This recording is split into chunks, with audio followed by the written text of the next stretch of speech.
দুবরাজপুরে আবাসের কাটমানি ফেরতের দাবি। হেতামপুরে তৃণমূল উপপ্রধানের বাড়ির সামনে বিক্ষোভ দেখাচ্ছেন এলাকার মানুষ।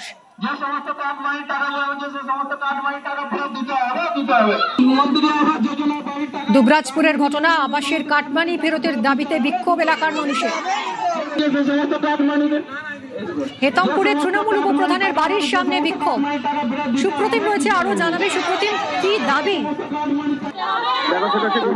দুবরাজপুরে হেতমপুরে যে উপপ্রধান আছে এবং তৃণমূলের উপপ্রধান তার বাড়ির সামনে কিন্তু বিক্ষোভ দেখায় এবং বিক্ষোভ দেখানোটা ছিল অভিনব পর্যায়ে। রীতিমতো টোটো থেকে মাইক বেঁধে এসে সেখানে গ্রামবাসীরা জড়ো হয়ে এসে সেখানে বিক্ষোভ দেখাতে থাকে এবং তাদের দাবি হচ্ছে আবাসে যে কাটমানি দেওয়া হয়েছে সেই টাকা ফেরত দিতে হবে। এবং শুধু ওই উপপ্রধানের বাড়ি নয়, তার আরেকজন যে সাগরে আছে তার বাড়ির সামনে গিয়েও সে একই রকম ভাবে বিক্ষোভ দেখানো হয়। যদিও তারা দুজনকে বাড়ি পায়নি এবং দুবরাজপুর থানার পুলিশ গিয়ে পরিস্থিতি নিয়ন্ত্রণে আনে এবং তাদেরকে গ্রেপ্তার করা হবে অভিযোগ পেলে আমরা জানানোর পর কিন্তু বিক্ষোভ উঠে যায়। ধন্যবাদ সুপ্রতিম।